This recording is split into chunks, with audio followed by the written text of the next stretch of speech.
Hey y'all, welcome to another video. So in today's video we're gonna talk about life after being an au pair, because this is my life. This is what I'm dealing with. This is my life. If you don't know, I'm an ex au pair. There's so many things that happen after being an au pair, and as every season or any journey ends, there are things that you discover, and life is life. You just have to learn new things. You have to do new things. Unfortunately, you're learning these things sometimes all over again in a foreign country. If you came to America when you were older, some of you, it's your first time even thinking like this, so it might be great. You might get frustrated because you feel like, oh my gosh, in your home country you did all these things and now you have to do them all over again if you've worked in your home country before. But today we're just going to talk about 401ks. We're going to talk about ROIs. We're going to talk about health insurance, dental insurance, buying a car in America. There's so many different things, and I'm not even going to go into a lot of detail with every topic because we'd be here until tomorrow. But I want to cover also, sorry, if you see me looking down, I have notes because I didn't want to forget. I want to talk about things we might forget when we're in the au pair world before coming out. Things that we're going to have to learn all over again. And as I said to you guys, I'm currently learning it. I am still figuring half of the things out. I'm still doing a lot of research on most of these topics. If you guys want me to do an in-depth video of a specific topic, comment down below and I would do more research and teach you guys what I know. I'm not an expert. I am not a lawyer, a judge, or whatever you need to be one of these to talk on this topic. I'm just giving knowledge on my life experiences, basically. And so the first one is 401k. When you're in an au pair world, when you come as an au pair, oh, and then this is also for people who are staying afterwards, who are exiting the au pair program and they're staying in America. I can't speak for UK and other countries because I don't know those countries. I'm just sharing my experience in this country. And then number two, for some of you, these things won't be a problem because you guys stayed behind and you got spouses, and so your wife may know about it or your husband may know about it, that kind of thing. For some of us, I stayed behind and I'm single as a Pringle. I don't have a spouse, I don't have a husband, and so all these things I'm navigating on my own and I'm figuring it out. And I am so grateful I have friends that I can ask questions to, and my host family I'm still involved with, so those kind of things. But yeah, I just want to preference it. So most of the time you're going to hear me speak for stuff that is more towards single people, if that makes sense. Number one is a 401k. When you work in America, most companies are going to want to contribute to your 401k. That's like a retirement plan. When you're an au pair, they don't offer it to you. And so when you go into companies, they're going to match what you match. And some companies automatically sign you up. Some companies you have to sign up. So for example, they're going to say, we'll match your 401k. We'll pay 50%, you have to pay the other 50%. And so let's say it's $1,000 a month. Your company will pay $500, the other company will pay another $500. And then they will tell you can only take that money out during retirement, which you have to be 55 or 65, that kind of thing. If you take it out early, there's a penalty, those kind of things. And then there's the ROI, return of investment. So it's like you put money into it and then you can do like a pre-tax one. You can do it after tax, meaning you want it to be taxed when you take all the money out. So you want it to be taxed now, like before. That way when you take all the money out, you don't have to pay one big chunk to IRS, that kind of stuff. Once again, research. These are just things that I had to come across because I was presented with questions like, what's this? And I was like, wait, what's that? Oh my gosh, I have to do this, I have to do that. So yeah. Next topic is health insurance. So health insurance, dental insurance, eye insurance, there's like cancer insurance, there's a bunch of insurances. Depending on the company you work with, most of them will give you vision, dental, and health insurance. But when we came as an au pair, they told us what insurance we're going to use. So like when I came, they just gave me one insurance. They're like, there's the insurance card. You're going to use this insurance. We paid for it, that whole thing. Versus with companies here, they will say, like, I find some companies have specific insurance companies they work with, where let's say they'll have like 4 insurance companies and you choose, and even from choosing, you choose a plan. And then what they do is they pay 75% of your insurance and you pay 25%. They take off from your paycheck. Or some companies just have one. I like the companies that have one, but at the same time, I'm like, oh, they'll have 1 or 2 insurance companies.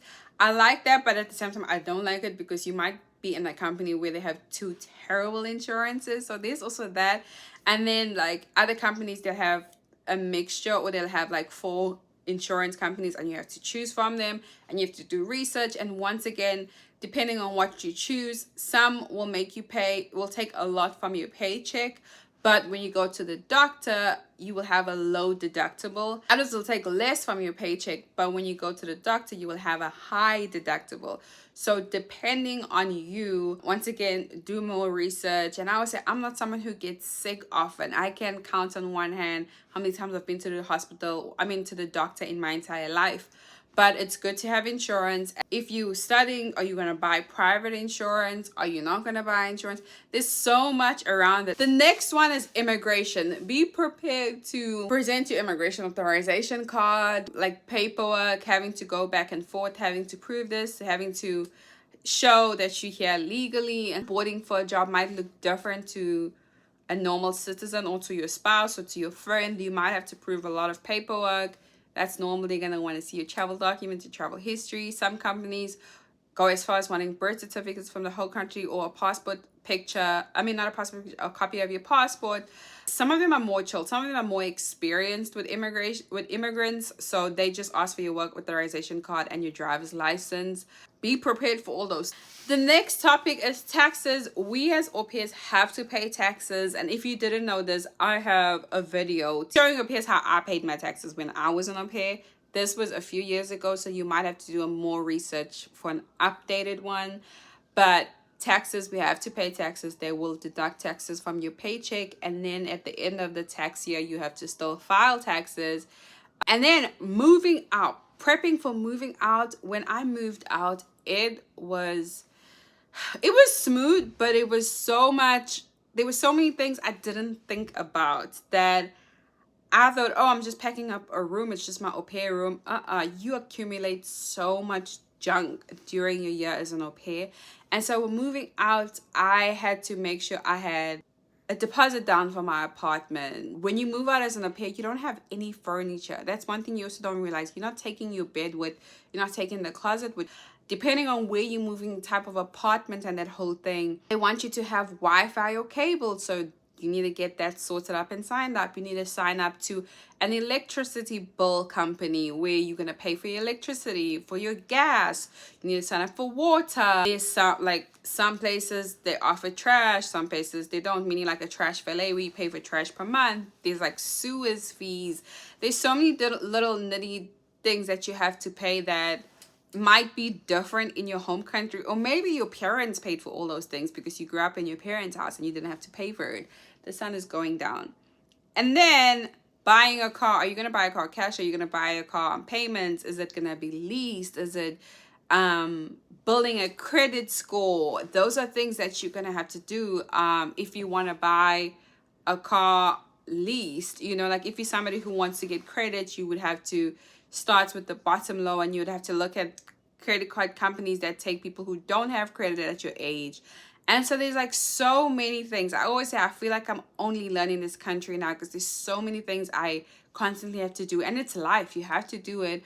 But it's like small things that for my friends they did years ago because they grew up in this country. Lastly, which is by far one of the most important things I think I will talk about on my channel or in this video, and I am breezing through every topic. Think of this as a grocery list for life after being an au pair. It's basically things that you have to have at the back of your head or at the front of your head. It is gonna come at you. So while you're an au pair, or if you're deciding to stay, start doing research on all these things, because at some point you're gonna have to answer questions for this, or go through this whole thing. This last one is an emergency contact, and this is specifically for people who are living in America by themselves. You have no family here, you have no relatives here. Like, what happens if you get sick and you get rushed to hospital and you can't call your family? Number one. Number two, what happens if you die in America? I know we're all young and nobody wants to go through this, but the reality is tomorrow is not promised.